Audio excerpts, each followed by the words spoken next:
Hello and welcome to another video. In this video we're going to be working on sum of all subset XOR totals. And in this one, the XOR total of an array is defined as the bitwise XOR of all of its elements, or 0 if the array is empty. For example, XOR of 256 is 2 XOR 5 XOR 6. And so given an array nums, return the XOR totals for every subset of nums. Subsets with the same elements should not be counted multiple times. An array is a subset by deleting some elements, possibly 0. So in this first example, some of the subsets are 1, 3, and 1, 3, and they give you all the totals here, so it's 6. And then this one you have 5, 1, 1, 5, 1, 6, and then 5, 1, 5, 6, 1, 6, 5, 1, 6. And they give you all those. So essentially this problem, and you can see also nums length is 12. So whenever you see things like that, it's almost always going to be some kind of like brute force. Because the constraint, obviously it's an easy problem, but let's say this was like a medium or hard problem, you see this, it's almost always going to be a brute force. Otherwise, like if there's like an n or n squared or something approach available, then the constraint would usually just be bigger. So that kind of gives you a big hint. And essentially what we can do here is we can just generate, there's kind of two ways to do this. There's a bit manipulation solution, but I think it's like way outside the scope of an easy problem. So I'd rather do the more straightforward one that you can actually come up with. The other one's probably not super realistic. So with this one, essentially what we can do is we can just generate all the subsets possible, and then for each subset we can just calculate the XOR. So it's kind of like a brute force. And basically how many subsets are there? So for every number we can choose to include it or not include it in a subset, right? So if we have like 516, we could say like, okay, for the 5 we can choose to include it and not include it. Then for the 1 we can choose to include it and not include it. Then for the 6 we can choose to include it and not include it. So the include and non-include option is you have two choices, and you have two choices for every single number. So it's 2 to the n, which is fine because like this is only 12. So essentially what we can do is we can just build these up. And so the other trick we can use is we can do it one of two ways, right? So we can go through the numbers and we could say like, okay, we'll have like a subset that we're generating, and then we can like throw in the number, right? Like maybe we'll say like, okay, well, let's take the 5 and let's take the 1 and so on and so on. But instead of actually making an array, we can just have a cumulative total. So we're just going to generate a cumulative XOR total because we can use a property that x XOR y equals x.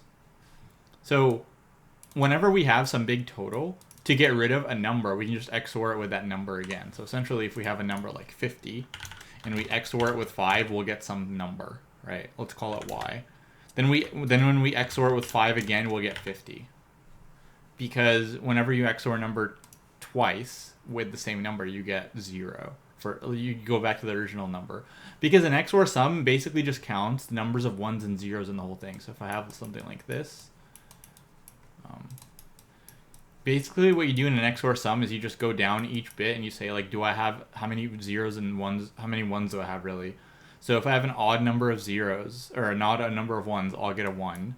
And if I have an even number of 1s, I'll get a 0, because every 2 1s turn into a 0. So like here I have no 1, so I'll be 0. Here I have an even number of 1s as well, so I'll be 0, and here I'll have an odd number of 1s.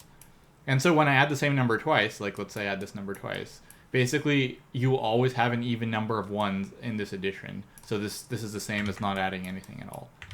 So that's what we're going to do. We're going to build up subsets, and to be honest, that's not even an easy problem. That's like a backtracking problem, which is like more of a medium problem. We're going to build up subsets using an XOR, and then the other thing is we need to figure out where do we actually add to the result. And so we basically just want to like count every new subset.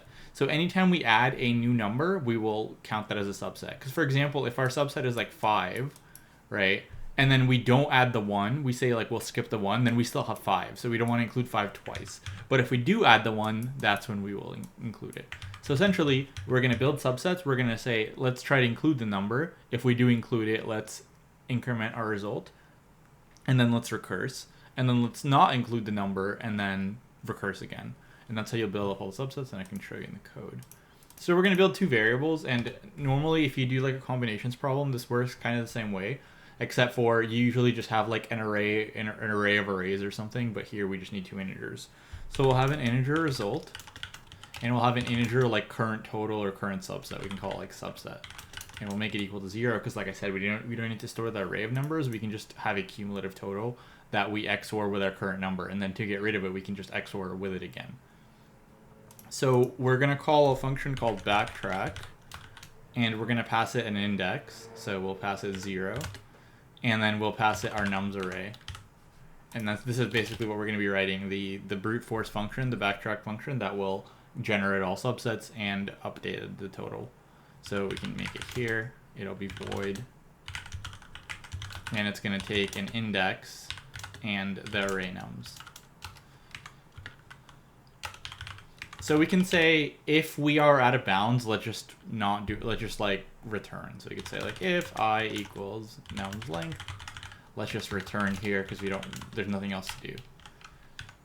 Okay, so now basically for whatever number we're on, we have the choice of taking and not taking the number. So let's first take the number. So if we take the number, then our subset will increase, our subset sum will increase by that number. Yeah, so like this. And if we take the number, now we generated a new subset, right? Because we don't need to go through the whole array to generate a new subset. We can go through part of an array. So if an array is like a bunch of numbers, and we say like we'll take these two, that's a subset right there. And then we can worry about the last one later. So we don't have to actually go through the whole array. You could probably redo this and go through the whole array. That's like another way of writing it. So you could like redo this and go through the whole array, and then once you're out of bounds, then you can do your calculation. I guess that's fine as well. So essentially you would say like, okay, I'll take 5, let's say, then I won't take 1, then I won't take 6, then I'm out of bounds, let me do something. So maybe we can even redo it like that, and that might make it a little bit easier to understand. So we can just say like, once we generated the whole subset, let's do our calculation here. So we could do it here, I think. So we could say result plus equals subset. So essentially we choose to either take the subset, right? We choose to either take the number and then we recurse. So we can say backtrack I plus 1 num. So essentially for the number we choose to take it and recurse, or we choose to not take it and recurse. So if we don't want to take it, we have some subset sum that we calculated to get rid of that number. We just XOR it again. And if you XOR, like I said, if you XOR a number with this number twice, it basically gets rid of it. So you don't have to store the array. And then we just recurse again. So I think that should do it. And now we just have to return the result. So I think this is like another way of writing it that works. Yep. Okay. So either way is fine. And this is a very common template where essentially you're building up combinations. So you build a combination, you recurse, you get rid of your combination. Then you maybe recurse again, maybe don't, and then once you're done, like once you're done testing that whole thing, then you can do something here. And in this case, once we have the whole subset built up, then we can just add that total to our result. So this will be, and so the important thing to note is for backtrack functions, they're very inefficient. They're usually like 2 to the n, 3 to the n, or something. Because in this case, basically for every single index, we have an option of taking it and not taking it, which is 2 to the n. So we didn't like build an array or anything. So that part, like we don't have anything on top of that. But even then, even if we did, if we're building an array is only like 12 elements, so it doesn't add much. And space. So we don't have any like arrays or dictionaries or anything, but we do backtrack. So backtrack is basically just recursing, and the maximum recursive call stack here can be n.